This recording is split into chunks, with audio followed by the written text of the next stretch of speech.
ফিলিস্তিন ধ্বংস হওয়ার মতো নয়। ফিলিস্তিনকে পৃথিবীর মানচিত্র থেকে মুছে দেওয়া সম্ভব নয়। যদি ফিলিস্তিনের একজন শিশু বেঁচে থাকে, সে পুনরায় সালাউদ্দিন আইয়ুবী হিসেবে ফিলিস্তিনের বিজয় মিশন নিয়ে এগিয়ে যাবে। ফিলিস্তিন ফিলিস্তিন জিন্দাবাদ জিন্দাবাদ ফিলিস্তিন ফিলিস্তিন জিন্দাবাদ জিন্দাবাদ। ইসরায়েল যেমন আমাদের বন্ধু নয়, ঠিক তদ্রূপ আমাদের পার্শ্ববর্তী রাষ্ট্র ভারতও আমাদের বন্ধু নয়।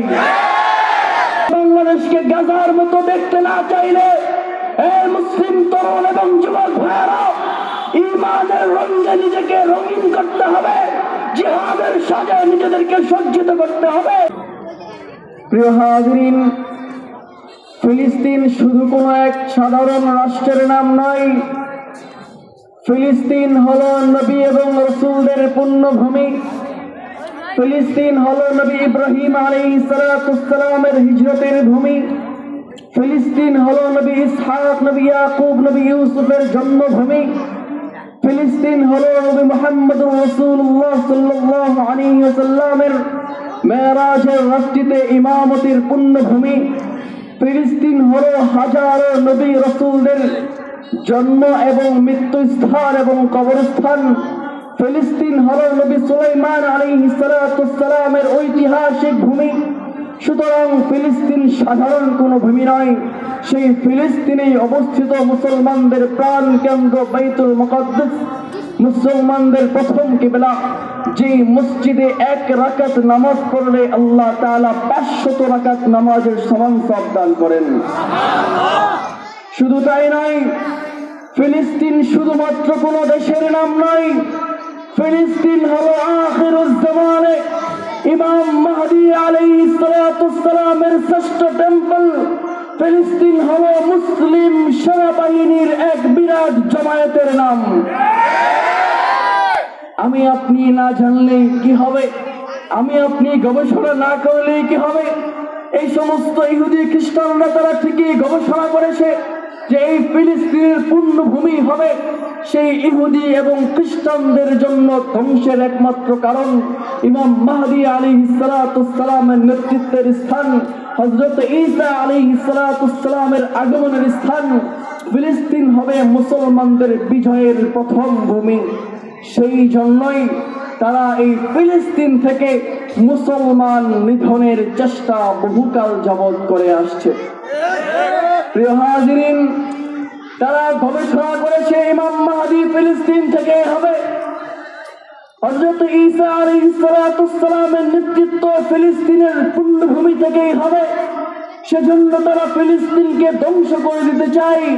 তারা ইতিহাস জানে না, ফেরাউন চেয়েছিল মূসা আলাইহিস সালামের জন্ম রোধ করতে, হাজারো শিশুকে সে হত্যা করেছিল, কিন্তু রব্বুল আলামিন ফেরাউনের ঘরে মূসা আলাইহিস সালামের লালন পালন করেছেন। যে ফিলিস্তিনকে ধ্বংস করার জন্য শুধু ইহুদি ইসরায়েল রাষ্ট্র নয়, বাহ্যিকভাবে আমেরিকা সহ সমস্ত অমুসলিম রাষ্ট্রগুলো এক হয়ে গিয়েছে, কিন্তু আমরা এই কথা দ্ব্যর্থহীন ভাবে বলতে পারি ফিলিস্তিন ধ্বংস হওয়ার মতো নয়।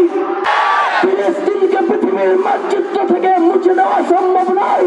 যদি ফিলিস্তিনের একজন শিশু বেঁচে থাকে, সে পুনরায় সালাউদ্দিন আইয়ুবী হিসেবে ফিলিস্তিনের বিজয় মিশন নিয়ে এগিয়ে যাবে। আমরা এই সন্ত্রাসী ইহুদি রাষ্ট্রদেরকে জানিয়ে দিতে চাই, তোমরা স্মরণ করো খাইবারা খাইবারা ইয়া ইয়াহুদ জৈশ মুহাম্মদ সাউফা ইয়াউদ।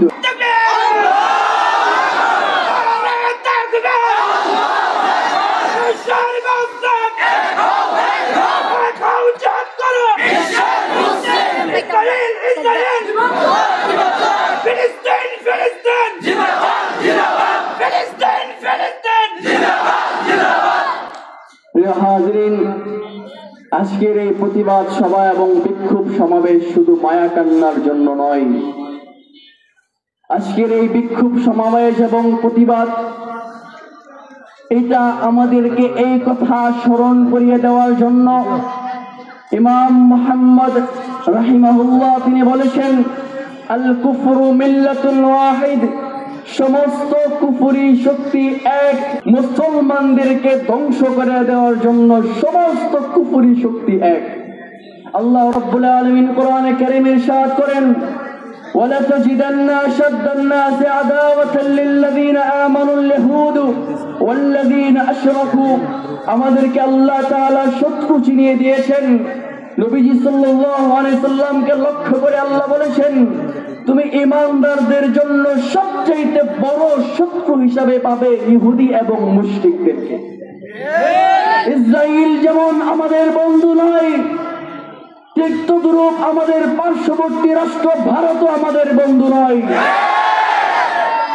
ইসরায়েলের বিরুদ্ধে যেমন আমরা শত্রুতা পোষণ করব, আমাদের পার্শ্ববর্তী মুশরিক রাষ্ট্র ভারতের বিরুদ্ধেও আমাদের কেমন শত্রুতা প্রদর্শন করতে হবে।